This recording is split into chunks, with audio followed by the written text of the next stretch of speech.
नमस्कार बंधुओं।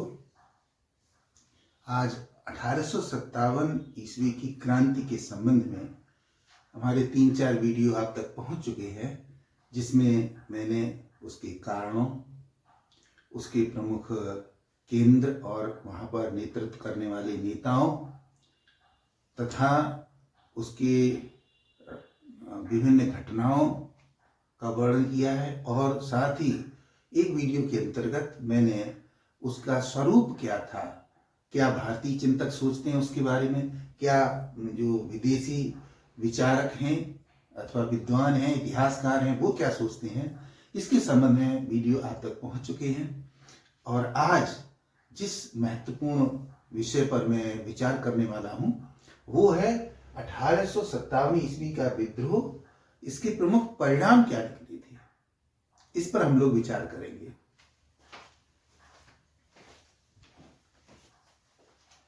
तो आइए वीडियो शुरू करते हैं। 1857 की क्रांति जो हुई थी वो अलग अलग स्थानों पर अलग अलग समय पर हुई थी और अंग्रेजों ने उसको बहुत आसानी से कुचल दिया था।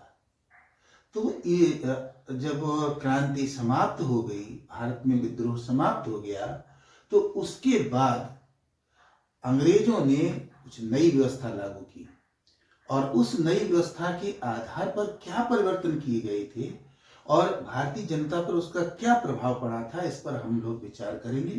तो उसके परिणामों के अंतर्गत अगर हम देखें तो सबसे पहली जो बात हुई थी वो हुई थी महारानी विक्टोरिया की घोषणा।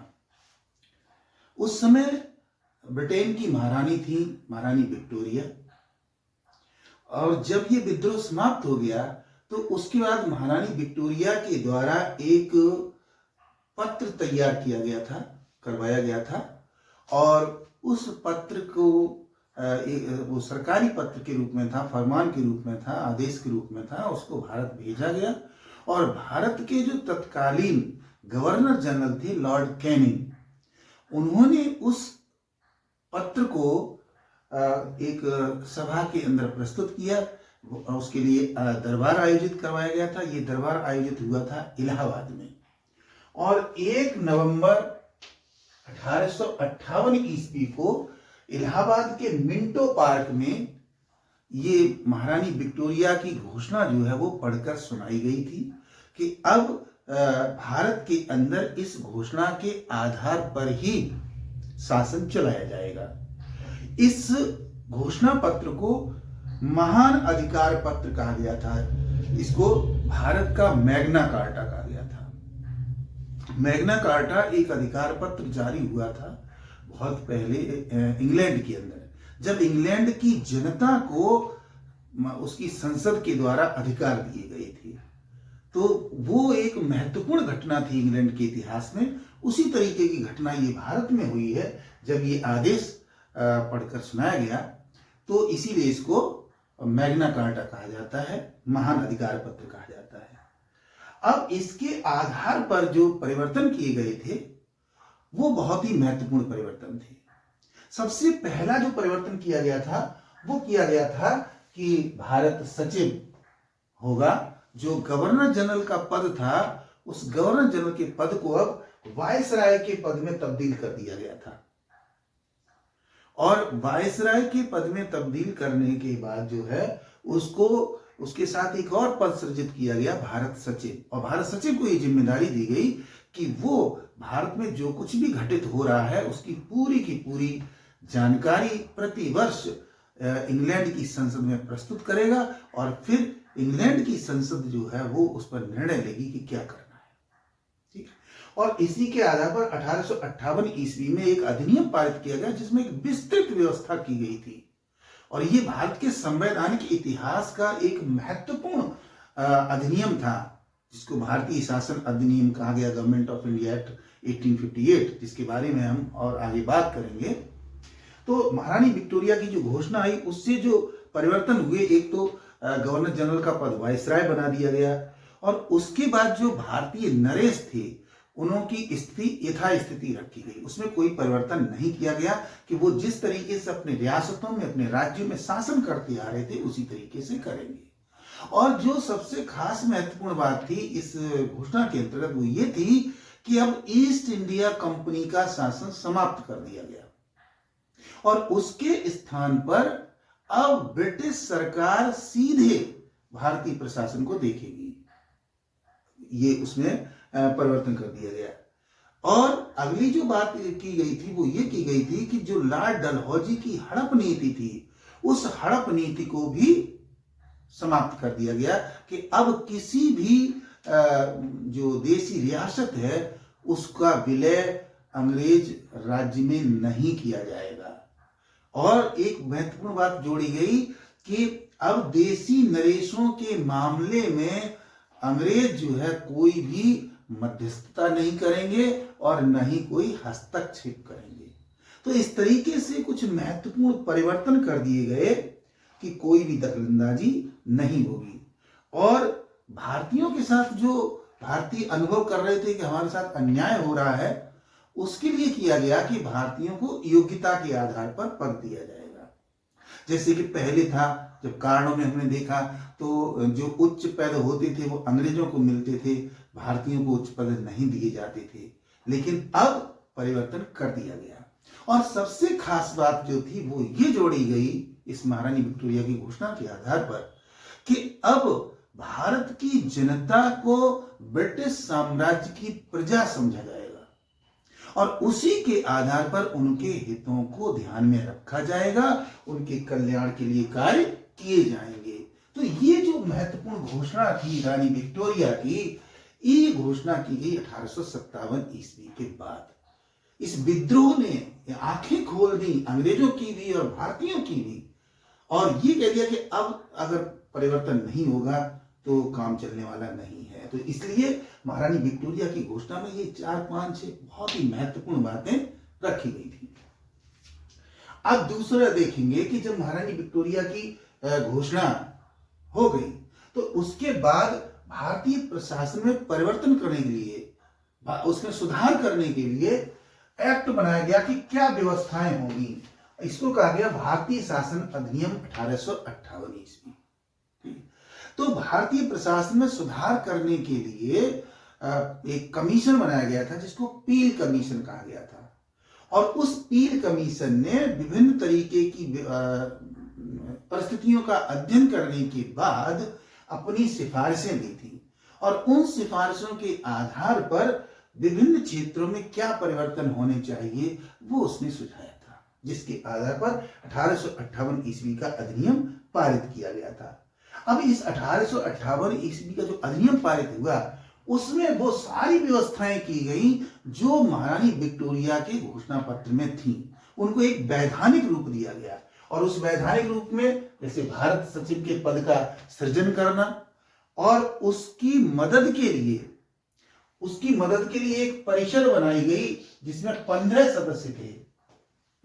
तो इससे पहले जो बोर्ड ऑफ कंट्रोल होता था या बोर्ड ऑफ डायरेक्टर्स होता था, उन दोनों को समाप्त कर दिया गया था और उनको समाप्त करके एक में से 8 सदस्य लिए गए थे, दूसरे में से 7 सदस्य लिए गए थे। और वो सदस्य जो है वो उनकी एक परिषद होगी, उनकी एक काउंसिल होगी, है ना, और वो काउंसिल मदद करेगी भारत सचिव की, भारत का प्रशासन चलाने में, और सारी की सारी रिपोर्ट जो है वो भारत सचिव को देगी। भारत सचिव जो है उस रिपोर्ट को ब्रिटिश पार्लियामेंट में प्रस्तुत करेगा। और ये जो शासन व्यवस्था है भारत की, ये इंग्लैंड की क्राउन के अधीन हो गई। इंग्लैंड के अंदर क्या है कि राजतंत्री व्यवस्था है और साथ में वो लोकतंत्री व्यवस्था भी बताते हैं और पार्लियामेंट्री सिस्टम है। तो जो राजतंत्री व्यवस्था है उसमें सर्वोच्च पद पर राजा होता है और उस राजा या रानी, जैसा कि उसमें रानी थी महारानी विक्टोरिया, और उनके कार्यों को करने के लिए क्राउन, जिसको कि राजमुकुट कहते हैं हिंदी में, वो एक संस्था होगी और वो संस्था सारे काम करेगी और राजा या रानी जो है उसको अंतिम स्वीकृति देंगे। ये व्यवस्था है। इसके आधार पर उस राजमुकुट को ये काम सौंपा गया कि तुम भारत की व्यवस्था को देखोगे और फिर राजा या रानी को सुझाव तो देंगे। तो भारत का जो शासन था वो पूरी तरह क्राउन के अधीन हो गया, अर्थात राज मुकुट के अधीन हो गया। और उसके बाद वायसराय बनाया गया था। वायसराय की पूरी जिम्मेदारी थी कि वो भारत के शासन को चलाए। तो और इसके अलावा विभिन्न क्षेत्रों में जो वैधानिक प्रावधान किए जाने थे वो किए गए 1858 ईस्वी के अधिनियम के अनुसार। अब देखेंगे अगला जो परिणाम निकला वो क्या था। अंग्रेजों की नीति में परिवर्तन। अब जो अब तक अंग्रेज 1857 से पहले जो उनकी नीति थी उस नीति में उन्हें परिवर्तन करना पड़ा, क्योंकि पहले उनकी बहुत ही आक्रामक नीति थी, विभेदकारी नीति थी और किसी भी तरीके से भारतीय राज्यों को कंपनी के राज्य में मिलाने की नीति थी। उसमें उन्हें परिवर्तन करना पड़ा। और इधर भारतीय जो थे जिन्होंने संघर्ष किया था वो अब अंग्रेजों को संदेह की दृष्टि से तो पहले ही देख रहे थे, लेकिन अब और ज्यादा संदेह हो गया कि ये जो है किसी भी समय हमें हमारा दमन कर सकते हैं, हमें नुकसान पहुंचा सकते हैं, हमारे अधिकार छीन सकते हैं। तो जो भारतीय जनता और अंग्रेजों के बीच में जो दूरी थी वो दूरी और ज्यादा बढ़ गई। वो खाई जो है वो गहरी हो गई, क्योंकि अविश्वास हो गया। न अंग्रेजों को भारतीयों पर विश्वास रहा, क्योंकि भारतीयों ने संगठित होकर अंग्रेजों के खिलाफ विद्रोह कर दिया था, क्रांति कर दी थी, इसलिए नहीं रहा। दूसरे, अंग्रेजों ने पहले तो शोषण कर ही रहे थे, हर तरीके से पहले परेशान कर रहे थे। और 1857 के विद्रोह के अंतर्गत उन्होंने सैनिक कार्यवाही करके बहुत बुरी तरीके से जनता पर अत्याचार किए थे। लिहाजा उस अविश्वास ने अंग्रेजों और भारतीय जनता के बीच दूरी और ज्यादा बढ़ा दी। तो ये प्रमुख परिणामों में से एक बहुत ही महत्वपूर्ण परिणाम था, जिसमें एक सोच बदल गई। जो सोच पहले थोड़ा बहुत विश्वास था वो भी अब खत्म हो गया। अगली बात थी हिंदुओं और मुसलमानों के संबंध खराब। अब आप 1857 ईस्वी की क्रांति अगर देखेंगे, उसकी घटनाएं अगर देखेंगे, तो आप देखेंगे कि उसमें बहादुर शाह जफर भी शामिल थे, उसमें लियाकत अली शामिल थे, उसमें अजीमुल्ला खां शामिल थे, है? और दूसरी तरफ देखेंगे तो जो कट्टर हिंदूवादी शासक थे, जिसमें नाना साहब थे, तात्या टोपे थे, रानी लक्ष्मीबाई थी, है? ये सभी लोग शामिल थे।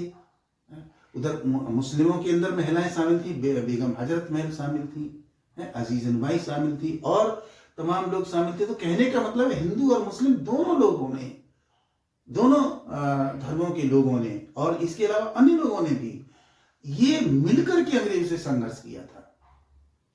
चाहे भले ही उनका उद्देश्य अपनी रियासत को बचाना हो, लेकिन अंग्रेजों से संघर्ष तो किया था। जब अंग्रेजों को ये बात पता चल गई, अंग्रेजों ने ये देखा, तो उन्होंने ऐसा वातावरण तैयार किया, ऐसी स्थिति पैदा की कि हिंदू और मुस्लिम कभी एकजुट ना हो पाए, क्योंकि अगर एकजुट हो गए तो फिर वो हमें चुनौती देंगे। इसलिए अंग्रेजों ने ऐसा वातावरण तैयार किया, ऐसे नियम कानून बनाए और ऐसा व्यवहार किया जिससे हिंदू और मुस्लिम अलग अलग रह सके। तो इस तरीके से ये काम किया गया और इसके बाद हम जो देखेंगे कि पूरे के पूरे सिस्टम में, पूरी व्यवस्था में परिवर्तन हो रहा है।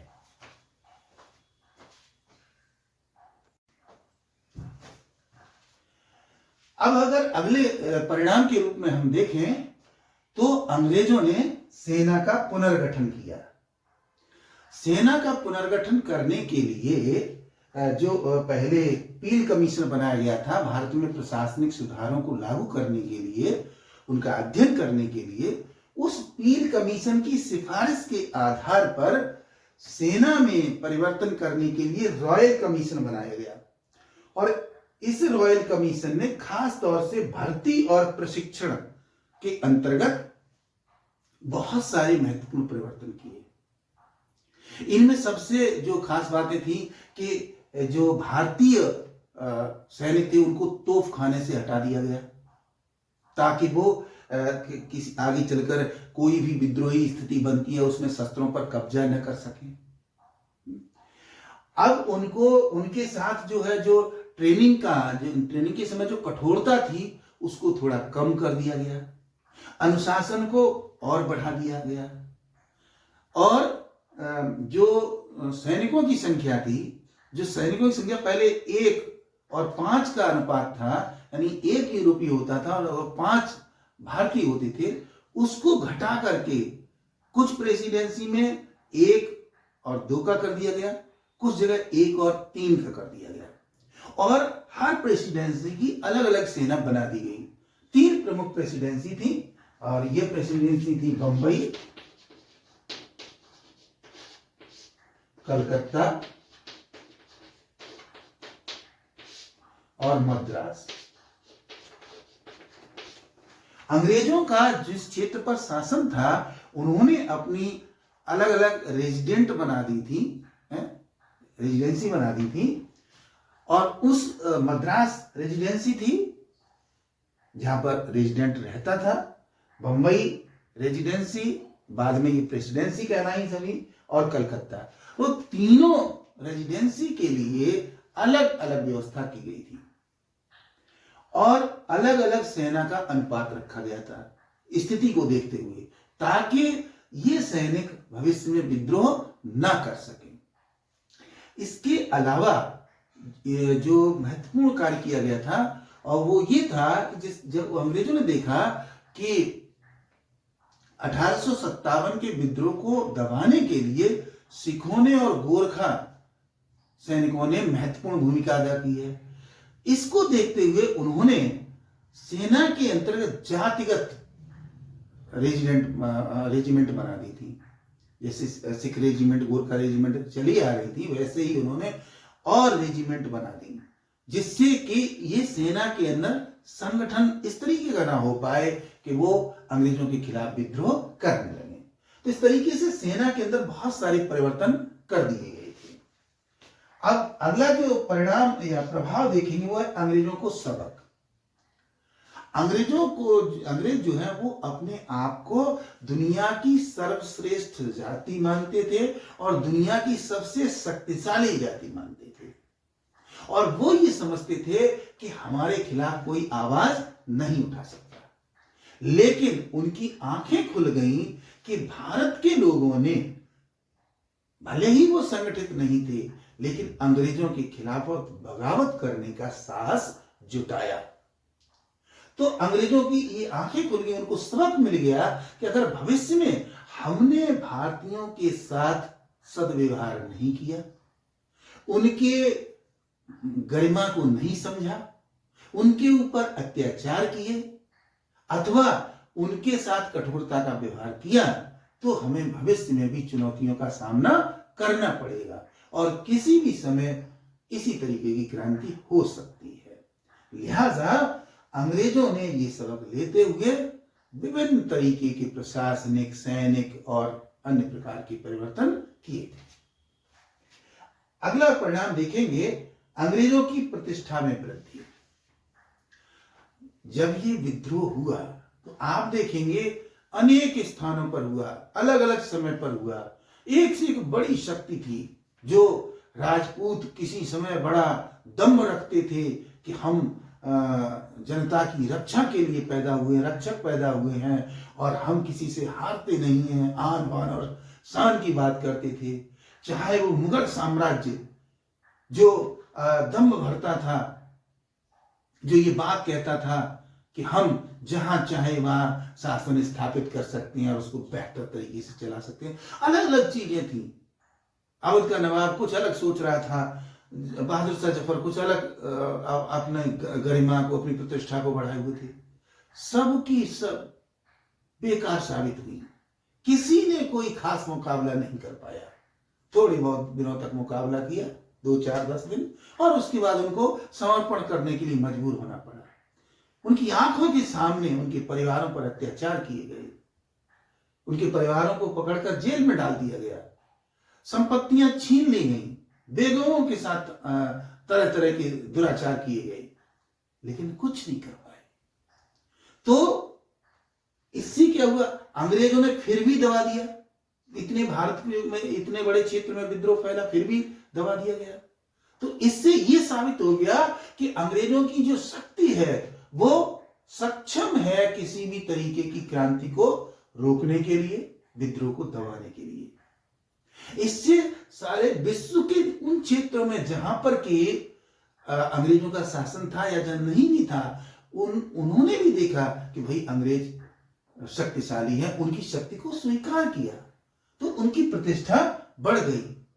चीन, जापान, अमेरिका और दूसरे देश थे, उनकी भी आंखें खुली रह गई कि आखिर अंग्रेजों ने किस तरीके से इतने बड़े देश में इतने अलग अलग शासकों के खिलाफ जाकर के विद्रोह को दबा दिया। तो इससे क्या हुआ, अंग्रेजों की प्रतिष्ठा में वृद्धि हो गई थी। अब अगला देखेंगे अन्य देशों पर प्रभाव।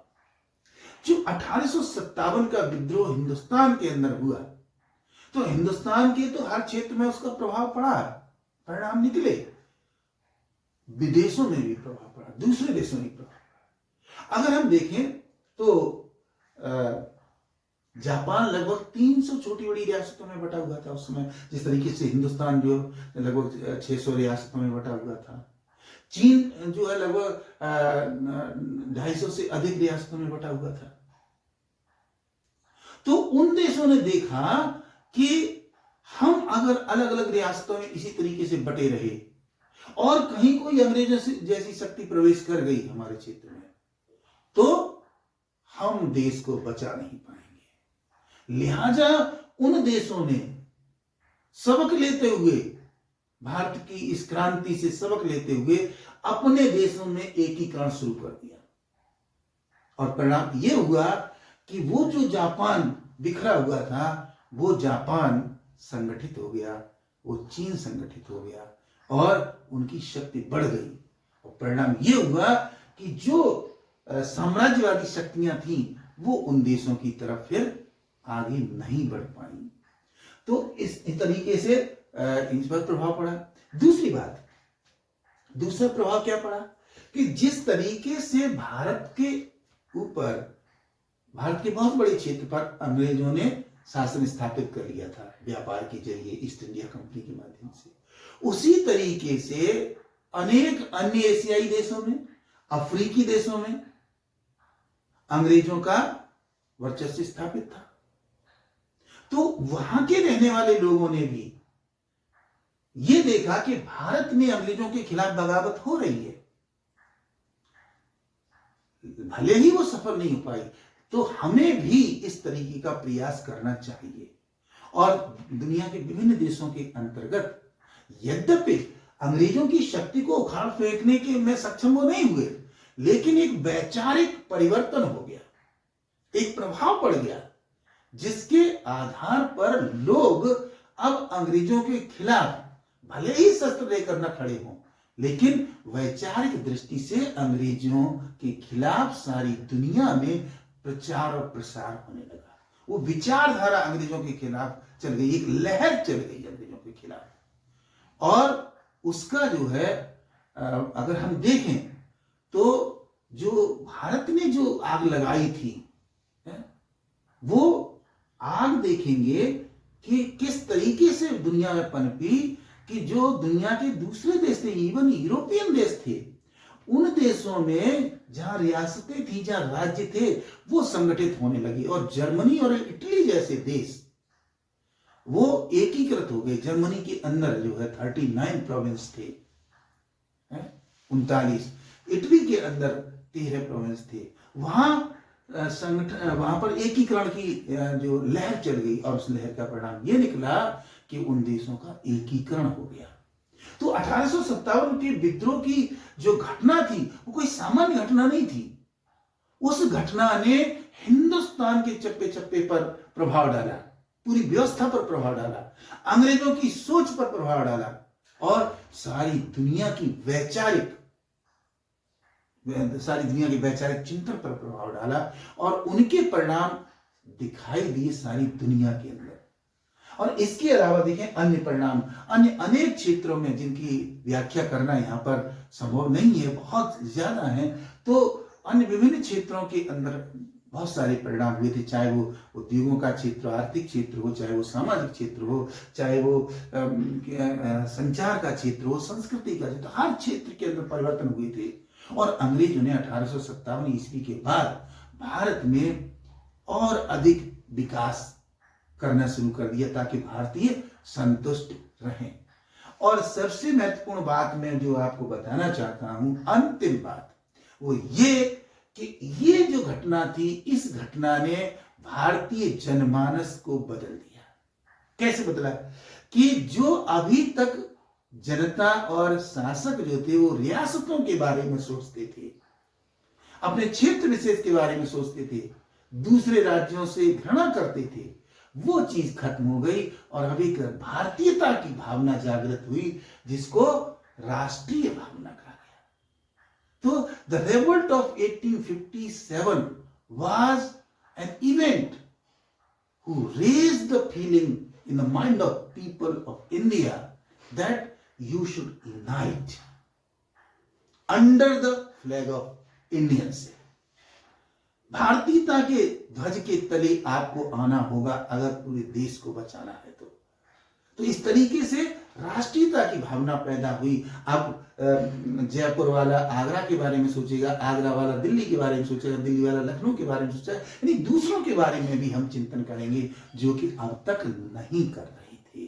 तो इस तरीके से 1857 की क्रांति के जो प्रमुख परिणाम थे उनके बारे में मैंने आपको जानकारी दी है। उम्मीद करता हूं जानकारी अच्छी लगी होगी। यदि आपको जानकारी अच्छी लगी है तो वीडियो को लाइक और शेयर करना मत भूलिए। और अभी तक आपने अगर हमारा चैनल सब्सक्राइब नहीं किया है तो सब्सक्राइब जरूर कर लीजिए, क्योंकि इसी तरीके के और अच्छे वीडियो हम आपके लिए लाते रहेंगे। आप अध्ययन करते रहिए, निरंतर आगे बढ़ते रहिए। Good luck to all of you. Thank you very much.